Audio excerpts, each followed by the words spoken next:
Where were we? We were at Barbara Lamb. Yeah. That's the last thing that we were talking about. Okay, I had an abduction here at the Center for Human Potential.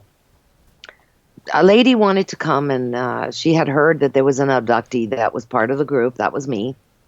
I was learning polarity training and other healing modalities at the time. And she came in and she said, "Oh, I heard you were an abductee. I'm writing a book. Would you like to do an interview?" And I said, "Sure." So she laid me down on a table and she said, "I'm going to put a crystal on your solar plexus so that it will help us, you know, with the regression." Well, the minute she put the Peruvian crystal on my, it had it had what's that? The fool's gold, pyrite. Yeah. It had pyrite and crystal, and uh, the regular crystal, Quartz. quartz. Yeah, it had pyrite on the bottom, crusty, and then little quartz that were coming out of it. She put it on my stomach, and I felt the feeling of an elevator going, just going up. She didn't even say 1, 2, 3. She didn't even talk. So, implanted memory? I don't think so, unless they know how to implant memories into crystals. Because this lady, whoever interviewed me, did nothing, said nothing to me. And I went straight into the experience. And that was when I first remembered that gone through an MRI machine to get disinfected and that they had taken my shoes off. So that when I went into the craft, I went in without shoes. And I still had all my clothes on. And I remembered exactly what clothes I had on and everything. And then I had a very, very intense regression with her where she barely said a word. It was just me remembering, so nice picture. Um, uh, in that regression, I'm a little bit afraid to say it. I don't really want to say it. I'm not going to say it. But in that regression, they had told me that I had been born with this knowledge and that I had volunteered this lifetime to open things up and to be an assistant for the new energies coming to the planet. And when they did my abduction at age 14, they wanted confirmation that I was still in to this volunteer program. And that's why they abducted, that's why they took me. It was to get confirmation that I was still in. It wasn't really to do anything to me, but I was still confirmed. I remember when I was there, I remember that, yes, I had come as a volunteer and I was still in and it was all good. And he showed me the pictures of Mars. Now, one of the things that they told me in this um, in this session, I won't call it abduction, I'll just call it session, is that Earth is going much the same way that Mars is going. And they told me that I, in particular, should be very careful about working with water on this planet because water is what's going to go. What do you mean go? Well, Mars lost all their atmosphere because there was fire above and fire below. But they also lost all their water. And what I was told in that session with the being, the tall white being, is that Earth, that we are really screwing with our water, and that our water is one of the number one issues that we need to take care of if we don't want to lose our atmosphere like Mars did. So they weren't talking about war, they weren't talking about a comet. They were talking about us taking care of our water. You know, and making sure that we have enough water and that it's clean. And you know, unfortunately, well, I've had different kind of lifetimes in this lifetime, and I have 3 children. 2 of them are twins. So I was a very busy housewife, mother, owner of a business for many, many years. And my spiritual work went by the wayside. You know, I was just busy trying to put food on the table and to keep my business going. And so I don't know that I've been as helpful as maybe I would have been if I hadn't had children. But the children came and I wanted them. So, you know, so that's what happened. And Well, you're being helpful now. I mean, we're dealing with the 6th greatest extinction of all life on this planet. And right. people think that it's not going to include the humans, but the Pacific Ocean's got radiation. You know, there's a lot of stuff going on with our water. And then with the fracking, it's hitting the underground, deep underground water, precious water. So maybe you're not too far off being what you're meant to be doing. Well, I am visiting the Pacific Ocean on a daily basis in the winter time because I have a condition called Raynaud's syndrome on my hands. So cold weather can give me frostbite. So I have to go the coldest months in Canada. I have to go to a warm place. And I happen to go to this one place in Mexico where I go. But I do work with water there. I bless the water, and I try to do as much as I can psychically with the water. I do prayer and I do blessings of the water. I have been thinking more and more about Dr. Emoto and just the simple I think the stuff late Dr. that we can Emoto. all do. Yes, the late. Yeah. I've been thinking about just the simple stuff that we can all do to water, like bless our water before we drink it. Bless our water and imagine it in beautiful crystalline shapes even before we make our coffee.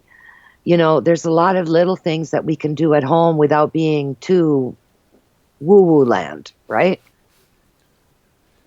Well, something that a friend of mine who's just come back from the States is saying that the pH level of water that you buy in the plastic bottles is pH 9. Oh. And it's not good water. It's distilled, or it's sucked of any nutrients, and it's very difficult for them to get real water. Well, that happens in Mexico for sure. All the water is basically recycled water. It's demineralized. And it is demineralized. It's made by Coca-Cola in the place where I live. There's a huge Coca-Cola plant close to where I live, and all the water and all the stores have their water. And they have Dasani, and they have another Coca-Cola brand that I forget what it's called, Agua Ligera. But I try to find spring water wherever I can. And I actually go to the only place that has it. One of the only places that has it is Walmart. And they have a water there. It's called Santa Martha, I think, Santa Ana water from Mexico, and it's a spring water. So I go there and I get cases of it when my friends help me drive. I don't have a car there. And I try to drink spring water here in Canada. I mean, I don't know. In Ireland, they're killing a lot of the springs, natural springs. It's a big thing in Ireland. I mean, when I was over there, the ladies there were, keen to find springs. If you can find a spring and you can say it's alive, they can't kill it. But what's happening is that if they find any natural water, they just basically cap it over and trying to produce a number of springs. Is that happening in Canada? You have that wonderful lady who's a dowser, and I listen to her all the time. Maria Wheatley. Yes, she's amazing. She is You amazing. should get. She's the You most, should one of the get. most amazing women you'll ever meet. She's absolutely She genius. is. She is a genius. Yeah, I listen to all her stuff, and I think it's just wonderful. You should get her maybe to try and organize a few dowsers to get out and do that. I don't know any dowsers, but I've been thinking of joining a dowsing club here in Canada, to try and find water that's fresh. Yeah, what I mostly wanted to say is that when my abduction was done with a person which may or may not be Barbara Lamb, and I've asked her in an email, but she probably gets a million emails. So who knows when she'll come up with mine. Maybe if she sees this program, she'll try and read it. But I think that if she ever came and did some abductees in Vancouver, she might have done me. And I would love to hear a tape of that, of that abduction, or even do some more work with her. Well, I know she's just moved house, and she's moved to a new apartment. I mean, I interviewed her fairly recently in her daughter's apartment. To Europe? No, in San Diego, I think. So she's not far. Yeah, she's not. She has left the UK. She's had to leave England. She used to be there quite a lot. Mm-hmm. But she recently moved. She is meant to be going into a new apartment. She probably's there by now. It's just the last time I interviewed her, she was in her daughter's apartment. One of her daughters, I think. Well, the other person who did a very extensive abduction, what do you call it? Have you heard of Misha Johnston? A regression with me was Dr. Richard Boylan. Okay, that's a name from the past, yeah. Yes, and Dr. Boylan was doing a lot of really good work with children, with star seeds and children, and he did mine, and we went a little bit deeper into the volunteer aspect of why I'm here on Earth. I lost track of Dr. Boylan. Certain things happened that didn't make me happy. And so I kind of lost contact with Dr. Boylan. And then, he was maligned in the media, and he called himself an ambassador for for the Galactic Alliance. And I think people thought that he went crazy or whatever. I don't know. But I lost track of him. I don't know what he's doing now. And I know that some bad things happened to him and his credentials, because he's stuck his neck out so far into the UFO thing, and that, unfortunately, that happens to a lot of people. If you're in the medical field, they're going to take stuff away from you because they don't want people to be delving into these things. And I feel bad. He's a really wonderful man, and he did some really good work with me. He was able to get a lot of information out that was very, very important. In that, such as? I took my son to that regression because I wanted to have a witness. He told me that he doesn't tape them, and I wanted to have a witness. So I took my son with me, and it was in that abduction that we discovered a lot of the stuff from Mars. The children coming to Earth from Mars, and the kind of vehicle that was used to transport us, and that kind of stuff I did with him.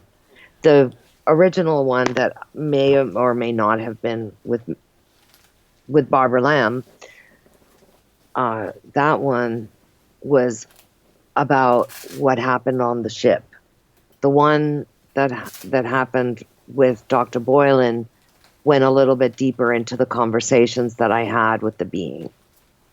and some of the other things that he showed on the screens, which was the coming to Earth with the other children, no adults, children feeling very, very lost. So a bunch of people, young people from Mars who were prepubescent even, and, there was no leader. And what happened? What happened to those kids? How did those kids make out? How did we integrate into the Earth? Well, maybe this is an opportunity that, if there's an opportunity here, if anybody wanted to contact you about that, maybe there's people who've got a similar experience. How would they get hold of you, or how would you like them to get hold of you? How about if they get in touch with me through the Basis Project, through your Basis Project? Yeah, okay. I'm a member, and they could contact me that way. I'll just check that every day. That's on Facebook? The group? Yeah, the Facebook. Yeah, Mimi Nelson on the Basis on Facebook. Yeah.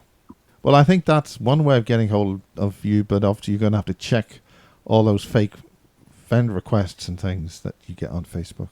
You've mentioned a couple of... sorry. For sure. I would prefer anyone who wants to get in touch with me that at least they had to give their email address.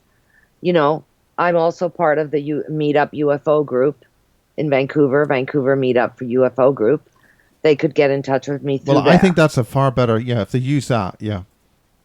Because I don't want just any old person sending me a friend request and who knows who they are. Exactly. I would rather from that point of view, exactly how do they contact you on that group?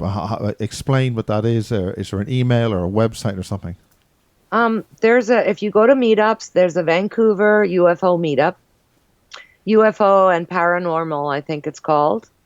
There's a meetup and you can join. And once you join, you can contact the members and you can direct any of your questions or just a request to be my friend on there. I think that's a good idea. And I'd be happy to join you because I think just friend requests just out of nowhere with no explanation and no background to the other person is really not safe for anyone.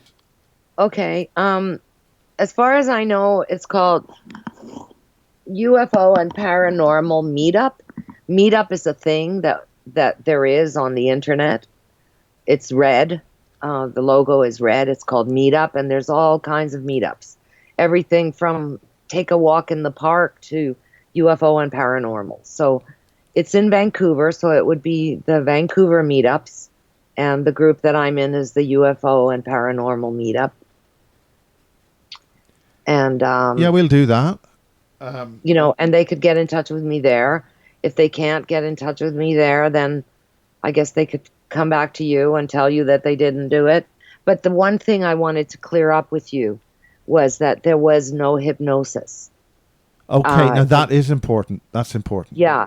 There was a crystal put on my solar plexus, and then there was a hum, and I went straight into the experience that I had on the ship.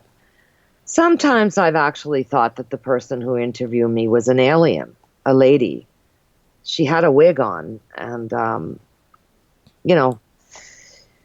I don't know, right? That's too weird, but there was no hypnosis involved. Okay, I think that's very important. Yeah. Okay. Right. Well, it's 1st of September 2017. Thank you very much indeed. All right. Take care. Bye.